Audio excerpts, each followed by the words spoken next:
বিসমিল্লাহির রহমানির রহিম। বাংলার ইতিহাস ও ঐতিহ্য বাংলা নববর্ষ ১৪৩২ সাল উপলক্ষে মানিকগঞ্জবাসী তথা মানিকগঞ্জ ২ আসনের সবাইকে সর্বস্তরের লোককে জানাই আমি আমার আন্তরিক বাংলা শুভ নববর্ষ। আসসালামু আলাইকুম ওয়া রাহমাতুল্লাহি ওয়া বারাকাতুহু। আপনারা সবাই ভালো আছেন তো? আজকে এই শুভ দিনে আমি আপনাদের সামনে হাজির হয়েছি অনেক দিন পর। আমি ২০০৮ সালে নির্বাচন করেছিলাম।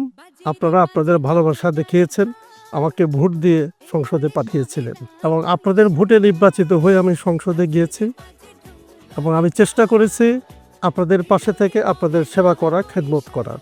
বিগত ৮ সাল থেকে ১৪ সাল এই ৫ বছর আপনাদের পাশেই ছিলাম। কতটুকু করতে পেরেছি এর মূল্যায়ন আপনাদের কাছে। গত ৫ই আগস্ট বাংলাদেশের এক অভূতপূর্ব অভ্যুত্থান ঘটেছে, আপনারা জানেন, ছাত্র জনতার অভ্যুত্থান, যার মাধ্যমে আমরা নতুন স্বাধীনতা অর্জন করেছি। স্বৈরাচার শাসক শেখ হাসিনার আওয়ামী লীগকে বিতাড়িত করে আমরা বাংলাদেশে স্বস্তির নিঃশ্বাস ফেলার একটা সুযোগ করে নিয়েছি। বাংলাদেশ ইনশাল্লাহ এগিয়ে যাবে। যে সরকার ডক্টর মোহাম্মদ ইউনূসের নেতৃত্বে আছেন, ওনারা এগিয়ে নিয়ে যাবেন। সংস্কারের পর সুষ্ঠু একটা নির্বাচনের ব্যবস্থা করে উনি ক্ষমতা হস্তান্তর করবেন, এটাই ওনার অঙ্গীকার। ছাত্র জনতার অভ্যুত্থানে যে দেশ আমরা পেয়েছি, যে সুযোগটা আমরা পেয়েছি, এই সুযোগ যাতে আমাদের নষ্ট না হয়, আমরা বাংলাদেশকে এগিয়ে নিয়ে যাব।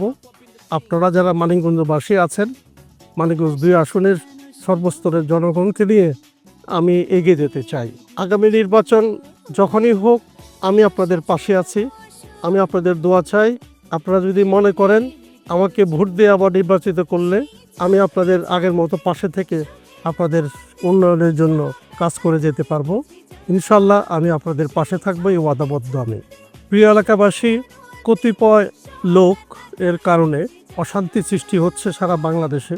আমরা সবাই মিলে তাদেরকে প্রতিহত করব এবং এই বাংলাদেশকে সোনার বাংলা গড়ব, সেই অঙ্গীকার নিয়ে আমরা আগামীতে পথ চলার প্রতিশ্রুতি রাখব। এই দেশকে সোনার বাংলা গড়তে হলে আগামী নির্বাচনে আপনাদের কাছে আমার একটা অনুরোধ, মানিকগঞ্জ ২ আসন থেকে একটা ভালো লোককে নির্বাচিত করতে হবে। মার্কা নয়, ব্যক্তি বিশেষকে ভোট দিতে হবে এবং যে মার্কাই হোক না কেন সে লোক যদি দেশপ্রেমিক হয় তাকে আপনারা ভোট দেবেন। আমি চাই একটা ভালো লোক আগামীতে মানিকগঞ্জ ২ আসনে নির্বাচিত হয়ে আসুক এবং আপনাদের পাশে থেকে আপনাদের সেবা করার সুযোগ পাক। এই আহ্বান রেখে আপনাদের সবাইকে আবার নববর্ষের শুভেচ্ছা জানিয়ে আমার বক্তব্য এখানে শেষ করছি। আমার জন্য খাস করে দোয়া করবেন, আল্লাহ পাক যেন ইমানের সহিত হাত দারাজ করেন এবং আপনাদের পাশে থেকে আপনাদের সেবা করার সুযোগ দান করেন। আমিন। আসসালামু আলাইকুম ওয়া রাহমাতুল্লাহি ওয়া বারাকাতুহু।